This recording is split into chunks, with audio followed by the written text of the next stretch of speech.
Bismillahirrahmanirrahim. Assalamualaikum warahmatullahi wabarakatuh. Negara Brunei Darussalam tidak terkecuali berdepan dengan trend penuaan global. Dalam tahun 2001, kadar penduduk berumur 65 tahun ke atas telah meningkat daripada 2.8%. Jumlah tersebut terus meningkat dengan pesat kepada 6.3% pada tahun 2021. Berucap pada perasmian Simposium Profesional Kesihatan Bersekutu 2023, Menteri Kesihatan turut mengongsikan peningkatan usia akan diikuti dengan perubahan fisiologi dan menghadapi komplikasi klinikal kronik dengan kesihatan. Oleh itu, ia memerlukan penglibatan beberapa pihak profesional kesihatan bersekutu AHP.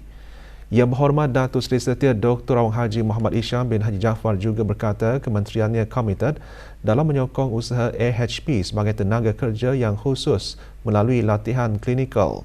AHP yang terdiri daripada kumpulan yang berkelayakan tinggi dan individu terlatih dalam pelbagai kepakaran memainkan peranan penting ke arah penyediaan penjagaan kesihatan yang menyeluruh. Majlis berlangsung di Kementerian Kesihatan. To further foster this culture of continuous improvement and knowledge exchange, the HP Training and Development Committee has remained diligently active in facilitating the engagement of international experts to enrich the Ministry of Health HP's workforce. Dengan tema penuaan sihat, simposium menyediakan peluang bagi AHP untuk berhimpun dan berkongsi mengenai penjagaan kesihatan berkualiti tinggi bagi semua peringkat umur. Simposium sehari ini dihadiri oleh perunding, pengamal kesihatan, pekerja penjagaan kesihatan dan pakar profesional yang bertujuan meneroka aspek penting dalam meningkatkan kesejahteraan warga emas. So I just let it be there for a while because there's only 319 of us. Keindahan, sejarah dan keluaran produk Kampung Menunggul yang berpotensi untuk dikembangkan dan menjadi tarikan pelancong melayakkan kampung berkenaan dipilih sebagai projek jangkauan masyarakat Program Pembangunan Eksekutif bagi Pegawai-Pegawai Kanan Kerajaan EDP SGO ke-30. Majlis serah terima projek jangkauan masyarakat Kampung Menunggul diadakan kemarin. Penandatanganan memorandum bagi kelestarian projek disaksikan oleh Yang Berhormat Awang Lawi bin Haji Lamat, Ahli Majlis Mesyuarat Negara. Projek diungkapkan oleh kumpulan Infak Ikhlas peserta EDP SGO ke-30. Majlis diselajurkan dengan perasmian papan tanda Taman Riadah Bukit Batu Bujang, Pahang.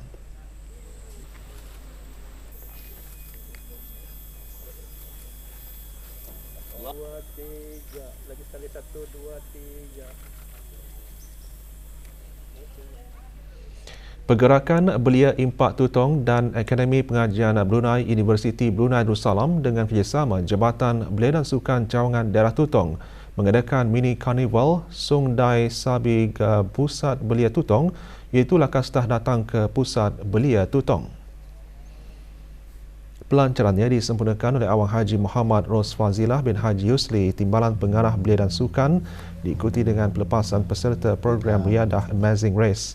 Mini Carnival berkonsepkan kesukanan dan riadah termasuk gerai-gerai jualan keusahawanan belia, pameran kraf tangan dan aktiviti sukaria.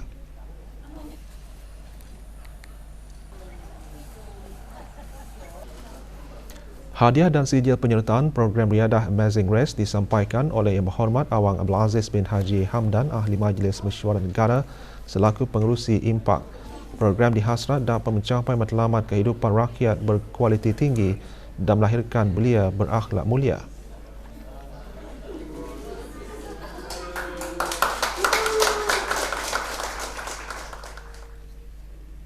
Majlis pengundian dan pemilihan calon Ketua Kampung Perumahan Negara Penaga B dan Ketua Kampung Perumahan Negara Penaga C Mukim Seria diadakan di Dewan Serbaguna Sekolah Rendah Penaga Seria, Daerah Blight. Calon tunggal bagi jawatan Ketua Kampung Perumahan Negara Penaga B, Awang Muhammad Arifin bin Abdullah, berusia 52 tahun. Manakala calon bagi jawatan Ketua Kampung Perumahan Negara Penaga C, Awang Khairul Abidin bin Muhammad Yasin, berusia 48 tahun. Hadir Awangku Arif Anwar bin Pengidan Haji Ahmad, pemangku pegawai daerah Blight dan Ahli Majlis Mesyuarat Negara.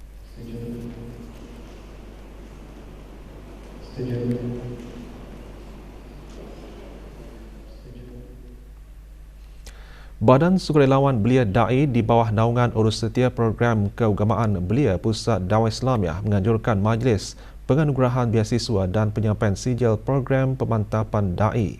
Program selama 2 tahun itu bermula pada tahun 2021 hingga 2023 yang ditaja sepenuhnya oleh Yayasan Sultan Haji Hassanal Bolkiah. Penyampaian sijil kepada 31 peserta disempurnakan oleh Awang Haji Ahmad Abdul Salam bin Haji Abdul Rahman, pemangku pengarah Pusat Dakwah Islamiah. Majlis diselajurkan dengan penyampaian penganugerahan beasiswa khas untuk melanjutkan pembelajaran kepada 3 orang peserta dan penyampaian anugerah khas dan umum.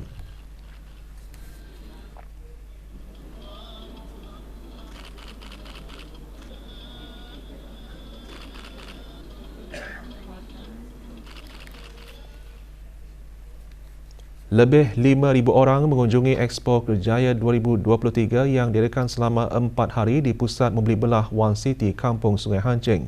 Dianjurkan oleh Sekretariat Tetap Manpower Planning and Employment Council MPC Jabatan Perdana Menteri, Expo berjaya menarik kunjungan lebih 3,600 pencari kerja termasuk golongan orang kelainan upaya OKU.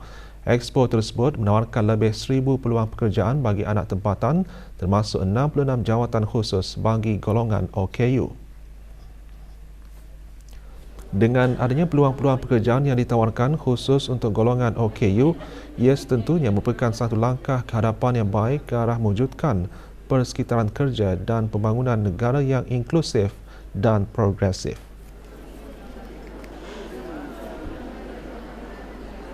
Untuk orang iaitu memudahkan diorang ni supaya diorang ni pun perlu mencari kerja untuk menyara kehidupan. Ia punya harapannya supaya dapat kena terimanya OKU ataupun OKP ni dapat diterimalah apa-apa saja kerajanya. Kira bukan lihat dari kekurangan tapi lihat dari diorang punya bakat. Banyaknya datang dari pusat bahagia. So, diorang banyak mensupport je lah. Untuk mengapply di sini. So ibu bapa juga ada yang mensupport anak-anak diorang untuk mengapply. Expo dihasrat dapat meningkatkan kesedaran dan menggalakkan para majikan untuk sentiasa proaktif bukan sahaja dalam menyediakan pekerjaan, malahan mewujudkan dasar pengambilan tenaga kerja lebih inklusif dan memberikan peluang saksama kepada semua golongan. Untuk datang kemari, pasal yang diminati itu adalah setakat ini yang ada yang jerodong Pak bahagian ranger sebab berminat dengan exotic animal. We accept local to come into JP. Dengan adanya peluang-peluang pekerjaan di sini, diorang akan mendorkai lebih lagi pengalaman lah. Orang baru, diorang mindset diorang baru, so maybe boleh mengembangkan lagi lah kami punya company. Ya, ada idea-idea baru lah. Kembali selepas ini untuk mengikuti berita antarabangsa.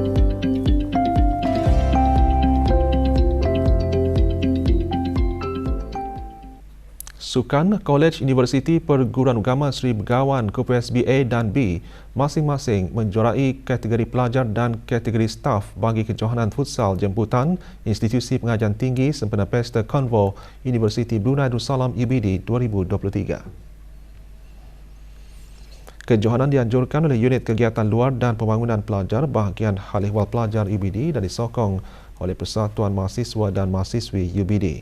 Antara lain tujuannya mengenal pasti pemain futsal yang berpotensi mewakili universiti maupun Kementerian Pendidikan bagi pertandingan peringkat nasional dan antarabangsa. Penyampaian hadiah disempurnakan oleh Profesor Madya Pengiran Dr. Muhammad Iskandar bin Pengiran Haji Petra, penolong Naib Chancellor Hal Ehwal Akademik yang juga pemangku penolong Naib Chancellor Korporat dan pentadbiran UBD.